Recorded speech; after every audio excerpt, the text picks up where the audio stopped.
صراط الذين أنعمت عليهم غير المغضوب عليهم ولا الضالين آمين. الفاتحة إلى أرواح والدينا ومشايخنا وجميع المؤمنين والمؤمنات والمسلمين والمسلمات الأحياء منهم والأموات من مشارق الأرض إلى مغاربها ومن يمينها إلى شماله ومن قاف إلى قاف من لدن آدم إلى يوم القيامة وخصوصا dengan sebutan Al-Kubra. Jadi kita membaca manaqib ini, pertama kita hendak kenal siapa Sayyidina Khadijah Al-Kubra. Siapa Siti Khadijah ya kalau. Jadi jangan sampai suka anak kita itu diisi ngaran Khadijah. Orang zaman ini bila diisi ngaran Fatimah, diisi ngaran Khadijah itu model kampungan. Nah, kampungan. Dia harus diisi ngaran ngarannya bagus tapi modern, kehendak orang ini. Padahal ngaran-ngaran Sayyidah Fatimah, Sayyidah Khadijah adalah nama-nama pemimpin seorang perempuan di dunia dan di akhirat. Memang itulah misinya orang-orang Yahudi. Nama-namanya istri Rasulullah, nama-namanya pemimpin-pemimpin kaum wanita ini supaya zaman wayah ini kada tapi diketujui oleh orang Tuhan lagi. Supan memberi ngaran anak ngarannya Maryam, supan memberi anak ngarannya Asia, kada gaul dia orang. Padahal wajib bagi kita ini bila hendak kita ini hidup mulia dan mati mulia, kita ini mencintai Sayyidina Khadijah Al-Kubra, mencintai anak sirih Sayyidah Fatimah, dan bukan cinta kita orang bibinian itu lain. Itu cinta karena nafsu, cinta karena dunia. Kalau orang cinta karena Allah, pian ya, cinta karena Allah, maka pian bila memilih seorang perempuan yang hendak pian kawini, yang pian pilih adalah agamanya, akhlaknya. Orang ini taat lawan Allah Subhanahu wa Ta'ala, itu ngarannya pian cinta lawan Allah, ngarannya cinta karena Allah. Sama juga kita lawan Sayyidina Khadijah. Kenapa jadi kita harus cinta lawan Sidin? Karena Sidin adalah istrinya Nabi Muhammad. Ya, kalau istrinya orang yang paling mulia, orang yang paling mulia melebihi kemuliaan daripada malaikat. Nah, kan orang-orang yang mencintai Sidin ini akan diberikan kemuliaan yang besar. Di antaranya ada pembantunya Sayyid Muhammad bin Alawi Al-Maliki ini yang gambarnya mengarang ini kan. Saya suka belum disahkan di sini juga. Pembantu yang ketujuh membantu Sidin. Dan Sidin ini termasuk orang yang sangat cinta lawan Sayyidina Khadijah. Ada orang yang ketujuh membantu Sidin membasuhkan piring, ya manu di dapur lah, bantu Sidin hari-hari. Akhirnya karena membantu Sidin nang cinta lawan Sayyidina Khadijah, maka pembantunya ini diberikan kemuliaan oleh Allah Subhanahu wa Ta'ala. Pembantunya ini meninggal dan dikuburkan di samping Sayyidina Khadijah Al-Kubra. Itu hebat ya. Kalau pian bayangkan berkubur bebarang, pian berkubur bebarangnya repot urusannya. Musia kawan yang dikubur ini bekas penjahat, ngali. Ya kalau karusa ngali-ngali di dunia aja lah. Tetangga Ustaz Makmun misalnya, ada tetangga misalnya sahabat hari bakal lahir, lawan anak bakal lahir, lawan laki bakal lahir. Ya kalau lawan minantu bakal lahir, kada siang, kada malam, kada tengah malam, kada subuh, ada terus pasti seorang terganggu bakal lahir jatuh. Ya kalau apalagi kita dikubur, maka beruntung benar orang-orang yang memang benar-benar mencintai Sayyidina Khadijah ini diberikan kemuliaan. Orang ini akan bermakam di higanya Sayyidina Khadijah Al-Kubra. Pasti orang itu mendapatkan nikmat. Pian bakawan orang sugihnya dermawan pulang, baik pulang, pemurah pulang, orang pemberian pulang. Pasti pian ini ada juga sawabnya. Ya kalau ada juga diberi nampangan sama kita ini bakawan orang Orang berminyak harum kan pasti kita, oh itu harum awaknya. Kenapa? Karena kawan orang minyak harum. Kita ini kada bisa bedung, tapi kawan orang bedung, itu hanya turun sekali sudah disambat orang ini ahli dum. Padahal kada suruhan itu juga. Kalau di Jawa itu sama ngarannya Kiai sama Maimun Zubair, itu juga. Kenapa? Karena Sidin saking cintanya lawan Sayyidina Khadijah Al-Kubra, Sidin diberikan oleh Allah Subhanahu wa Ta'ala kemuliaan, Sidin dikuburkan di Makna. Kalau tempat-tempat orang soleh, tempat-tempat orang hebat di dunia ini, dan pasti di situ adalah tempat-tempat orang yang ahli surga berada. Nah, kita hendak kalau gitu ya, hendak kita nih, amun berkubur di raut aja, dirawat lah. Menukmur dirawat aja itu biasa aja ya. Kalau kita berkubur di situ mah luar biasa. Nah, jadi kenalkan anak kita, utamanya kita, lawan perempuan-perempuan yang istimewa kayak ini. Khadijah Al-Kubra dilahirkan sebelum kelahiran Nabi 15 tahun. Dia dibesarkan di lingkungan rumah tangga yang suci dan damai, sehingga Khadijah menjadi perempuan yang sempurna budi pekertinya dan ilmunya dan kecantikannya dan kelebihannya, dan bijaksananya dalam menghadapi persoalan yang ada. Istilahnya Sidin ini adalah wanita idaman lelaki. Ya kalau akalnya cerdas, ilmunya banyak, bungas pulang, tapi jangan biar berpikir lah. Ujar guru ulun tuh, waktu Nabi Muhammad tuh mengawini Sidin berumur berapa tuh? 40 lah. Jangan berpikir Sidin itu sudah tua kayak bibinya kita wayang ini. Sidin dan mualim kami itu, Sidin itu waktu mengawini Sayyidina Khadijah, Sidin itu bungas banget, masih anom, muha tuh anom, masih lain muha. Wadah kita nang umur 40 tuh sudah awak lama. Ya kalau sudah bila umur 40 tuh gincu sudah bebarang, baju sudah bebarang, ya kan? Muha sudah belain. Nah, ada Sidin kada tatap bungas. Jadi jangan sampai kita kemasukan orang-orang yang hendak menghina Sayyidina Khadijah Al-Kubra. Khadijah dikaruniai Allah harta yang banyak dan punya karyawan yang mengurusi hartanya dengan jalan yang halal. Coba kayaknya biar ini diisi buku ini lah, buku Khadijah ini, manakibnya lah, anak bahasa Indonesia atau bahasa Arab. Ini kan bahasa Melayu, bahasa Indonesia kebarang aja.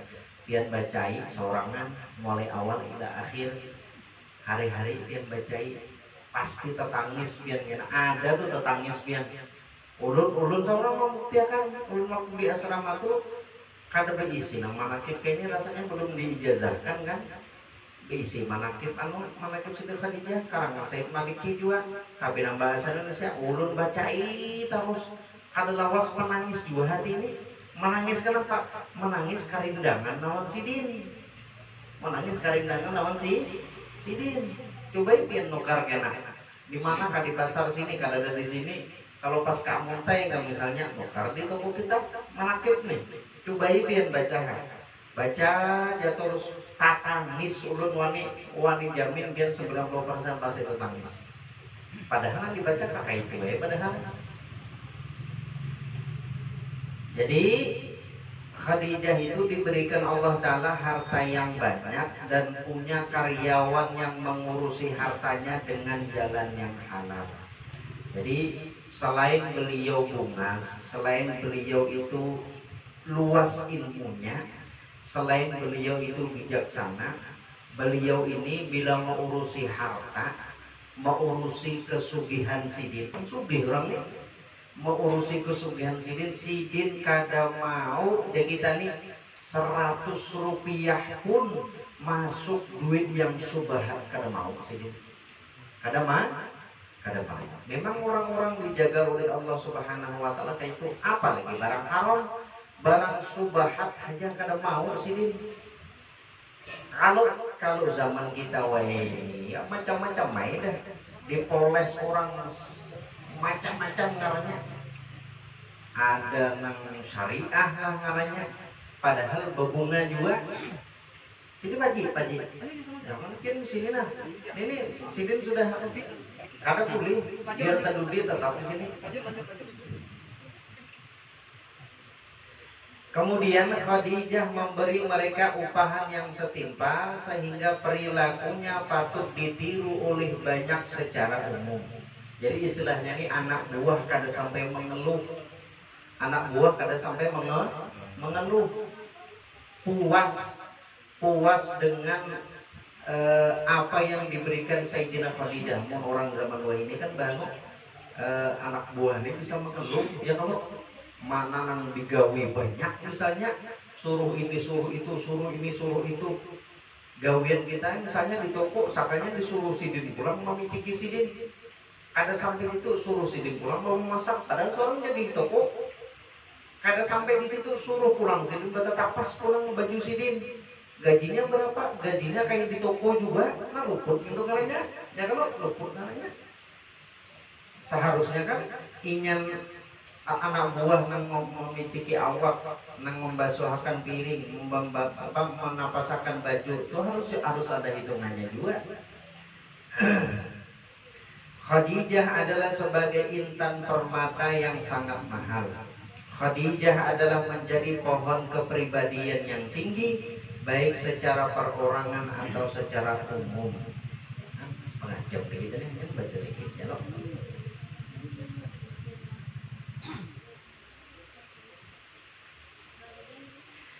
Tidak pernah disebutkan kisah tentang wahyu dan bi'tsatun nabi. Jadi tidak pernah disebutkan kisah tentang wahyu, diturunkan wahyu, dan nabi diangkat menjadi nabi, menjadi rasul, kecuali bersamaan pasti disebutkan pula cerita Khadijah al-Kubra. Jadi turunnya wahyu kepada Nabi Muhammad dan Nabi Muhammad diangkat menjadi nabi dan rasul, itu pasti di situ juga ada kisah Sayyidina Khadijah al-Kubra yang selalu umpat lawan Nabi Muhammad. Dan akan diriwayatkan masalah wahyu dari awalnya sehingga kita mengetahui akan kedudukan dan keistimewaan Sayyidina Khadijah al-Kubra. Ketahuilah bahwasanya permulaan daripada diutusnya Rasulullah yang merupakan karunia besar daripada Allah atas dirinya, yaitu bahwasanya Rasulullah apabila melewati pohon kayu dan batu, melainkan pohon dan batu itu mengucapkan salam kepada Nabi dengan perkataan Assalamu alayka ya Rasulullah. Dan adalah Rasulullah tidak bermimpi dalam tidurnya, melainkan menjadi kenyataan karena mimpinya adalah ru'yatus shadiqah atau mimpi yang benar. Dan Allah Ta'ala menjadikan kesukaan kepada Rasulullah, beliau itu suka berkhalwat. Setiap tahun beliau melakukan khalwat. Khalwat ini artinya menjauhi manusia. Kita ini bisa coba khalwat bulan puasa ini artinya mengurangi bergaul daripada manusia. Kenapa jadi disuruh mengurangi bergaul daripada manusia? Bila banyak berkawan, banyak bepandir.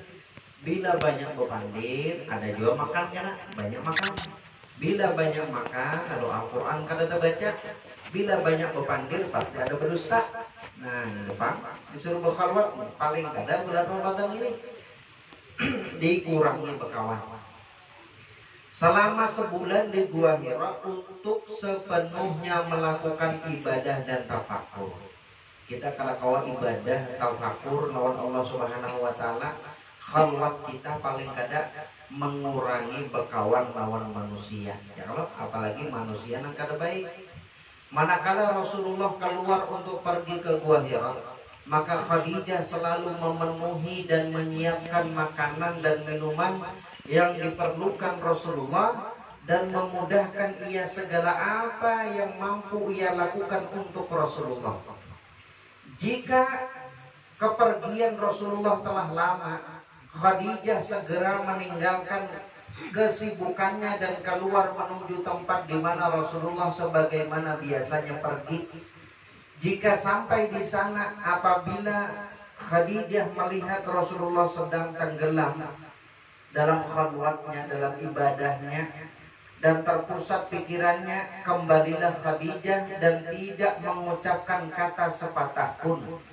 Dan ia senantiasa menanti kedatangan Nabi untuk menghilangkan rasa kekhawatiran dan berusaha menghibur hatinya dan membahagiakannya.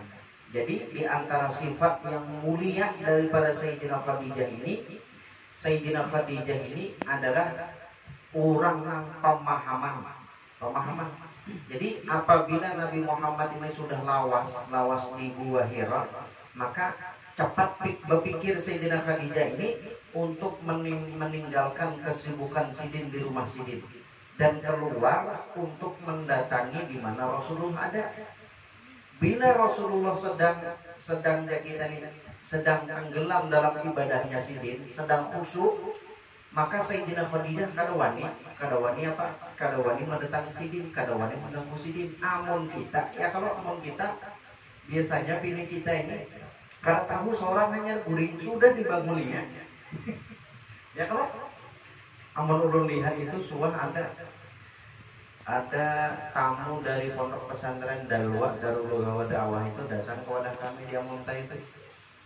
Jadi ulun lihat ulun waktu masih jadi santri kan, masih aliyah kalau kada salah itu, ulun lihat bubuhan Sidin itu. Sekalinya ada kawan Sidin itu guring di pelataran. Jadi amun kita karena kawan guring di pelataran, amun kawa kita jahili, ya kalau amun kawa kita gawi, amun bulannya ulun lihat kayak apa caranya batis itu kada bersuara. Jadi kawan itu kada terbangun. Kayak apa caranya buahnya tuh berjalan tuh bejinjit lah kayak ini. Bejinjit supaya batis ini kada bersuara. Bila bersuara kan tak ganggu orang nih, tak ganggu kawan nih. Sampai situnya kawan tuh apalagi bininya kalau apalagi berdua lagi bini. Hebatnya Sayyidina Khadijah Kubra, dan beliau selalu sepenuhnya membantu Nabi Muhammad. Khadijah adalah perempuan yang tajam firasatnya, berpandangan jauh ke depan, dewasa ya kita nih, dan pikirannya yang selalu cemerlang. Alangkah besarnya akhlak pribadi Khadijah yang jujur dan penuh kasih sayang, yang selalu melayani Nabi dengan penuh kecintaan dan menyertai setiap persoalan, dan betapa agungnya kelembutan hatinya yang selalu membekali Nabi dengan penuh perlindungannya.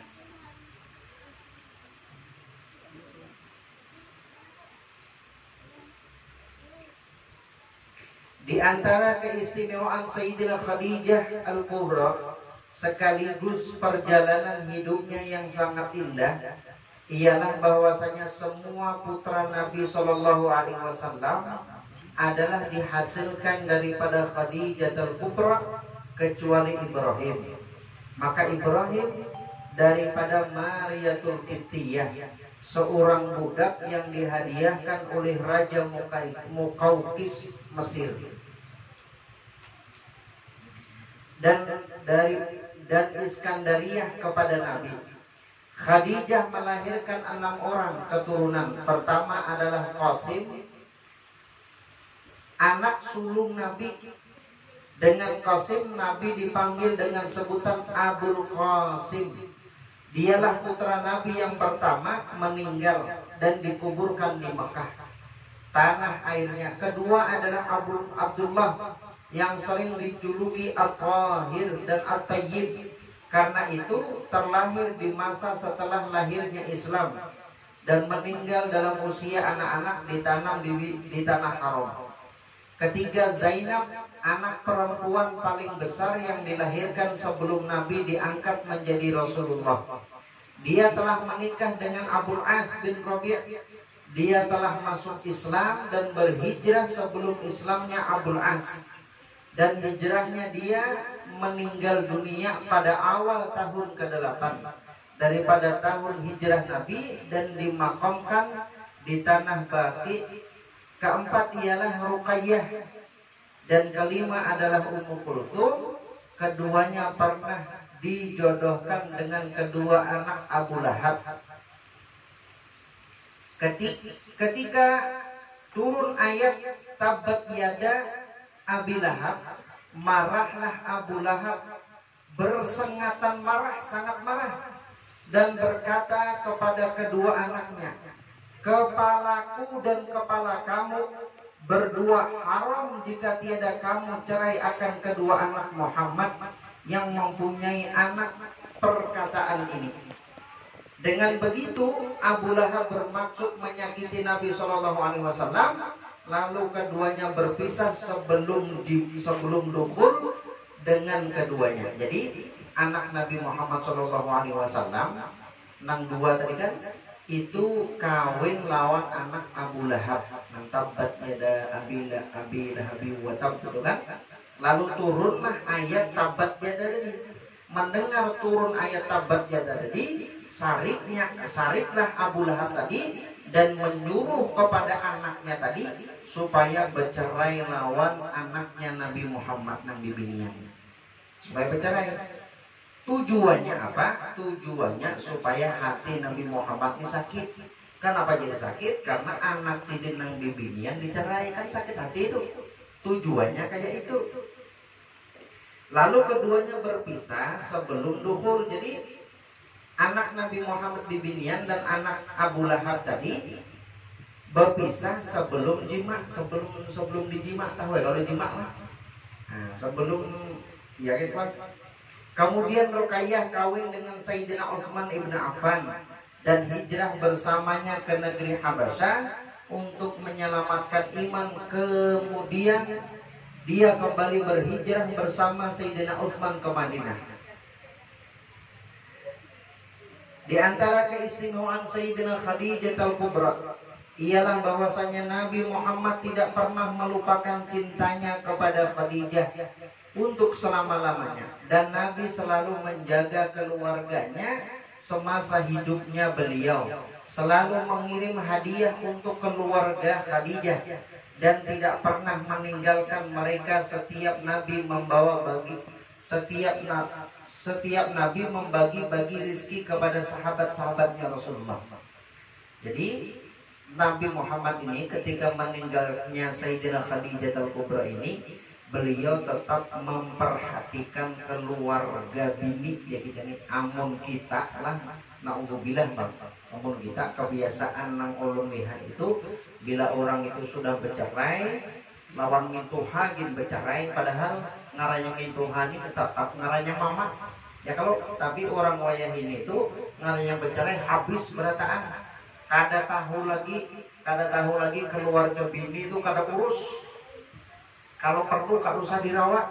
Nah, kalau Nabi kada tetap keluarga bini sidin. Jadi kita ini keluarga Sayyidina Khadijah tetap diperhatikan sidin. Nah, kayak itu juga kita seharusnya. Pernah beliau Rasulullah itu menyembelih kambing untuk dirinya, kemudian memotong-motong, lalu Rasulullah mengkhususkan untuk kerabat keluarga Sayyidina Khadijah dan saudara-saudaranya. Ketika itu Aisyah merasa cemburu dan kurang begitu rela di dalam hatinya. Maklum kan, ngaranya bibinian. Ngaranya bibinian ini karena kawan diduakan, ya kawan, karena kawan diduakan. Cemburu sidin, padahal Sayyidina Khadijah sudah meninggal. Cemburu gara-gara keluarganya Sayyidina Khadijah itu diberi kambing oleh baginda Nabi Muhammad SAW. Lalu Rasulullah bersabda, sungguh aku betul-betul telah dikaruniai cintanya, maka aku mencintai orang yang mencintai Khadijah. Nah ini tadi Rasulullah, sungguh aku telah dikaruniai yang luar biasa, aku dapat mencintai Sayyidina Khadijah, maka aku mencintai orang yang mencintai Sayyidina Khadijah. Makanya itu kita perlu benar mencintai keluarga kerabat Nabi, apalagi istri-istri Nabi, utamanya Sayyidina Khadijah Al-Kubra ini. wajib kita memintai. Supaya apa? Supaya Rasulullah cinta juga lawan kita. Di antara keistimewaannya pulang bahwasanya Rasulullah banyak sekali menyebut nama Khadijah dan menceritakan kebaikan-kebaikannya serta memujinya dengan sebaik-baik pujian. Dan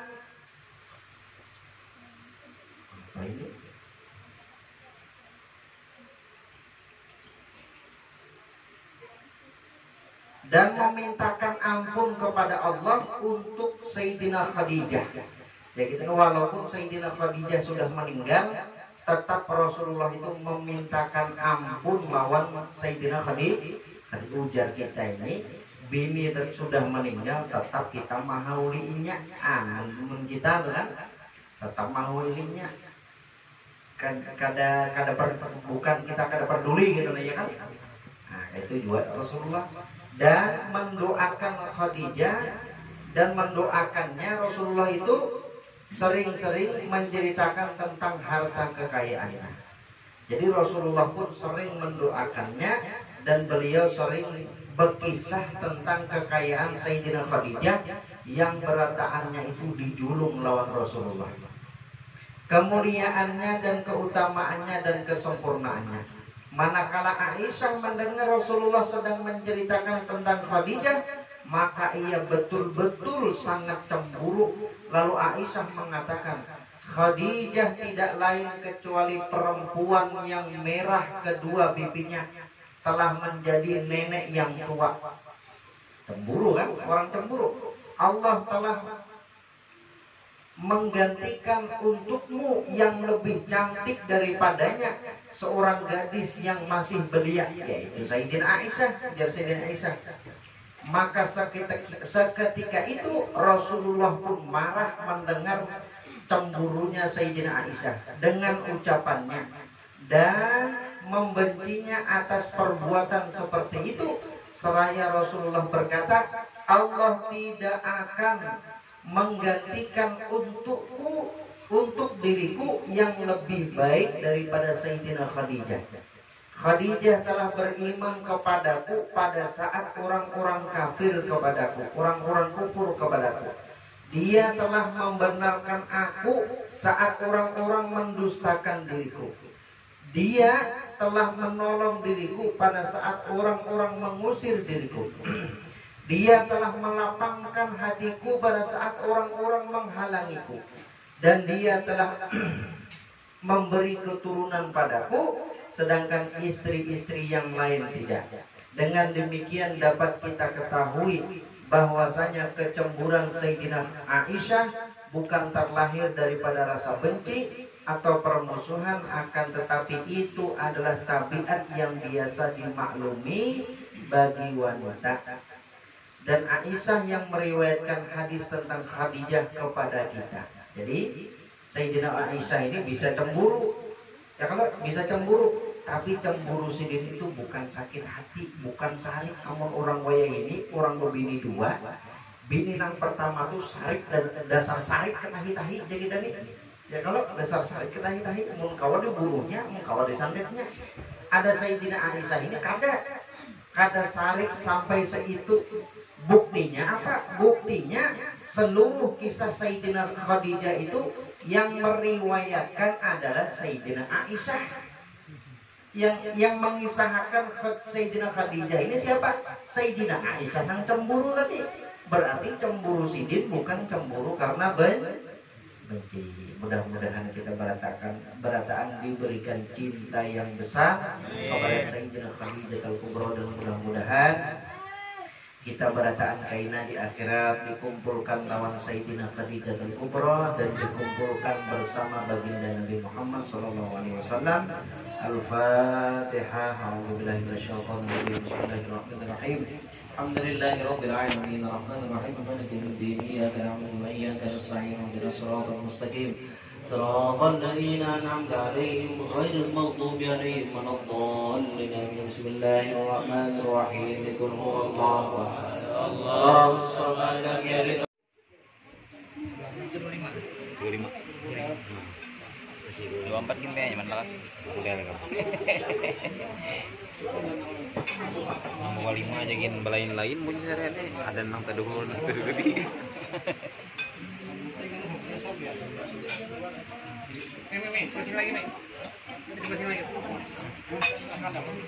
أشهد أن لا إله إلا الله أستغفر الله أسألك الجنة وأعوذ بك من سخطك والنار أشهد أن لا إله إلا الله أستغفر الله أسألك الجنة وأعوذ بك من سخطك والنار أشهد أن لا إله إلا الله أستغفر الله أسألك الجنة وأعوذ بك من سخطك والنار اللهم إنك عفو كريم تحب العفو فاعف عني يا كريم اللهم إنك عفو كريم تحب العفو فاعف عني يا كريم اللهم إنك عفو كريم تحب العفو فاعف عني يا كريم اللهم إني أسألك العفو والعافية والمعافاة الدائمة في الدين والدنيا والآخرة اللهم إني أسألك العفو والعافية والمعافاة الدائمة في الدين والدنيا والآخرة اللهم إني أسألك العفو والعافية والمعافاة الدائمة في الدين والدنيا والآخرة يا عظيم يا عظيم يا عظيم أنت إلهي لا إله غيرك اغفر لي ذنب العظيم فإنه لا يغفر الذنب العظيم إلا العظيم يا عظيم يا عظيم أنت إلهي لا إله غيرك اغفر لي ذنب العظيم فإنه لا يغفر الذنب العظيم إلا العظيم يا عظيم يا عظيم أنت إلهي لا إله غيرك اغفر لي ذنب العظيم فإنه لا يغفر الذنب العظيم إلا العظيم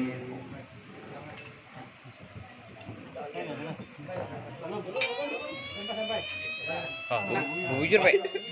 Bunyi sudah ya. Sudah lewat 26. Ya lah. Lewat sampai ini sudah. Belum. Sirene belum bunyi lagi sirene. Sampai 30. Sampai ya, ya, sampai. Asal yakin aja. Apa nih ada ya? Baca doa. Baca doa, Baca doa,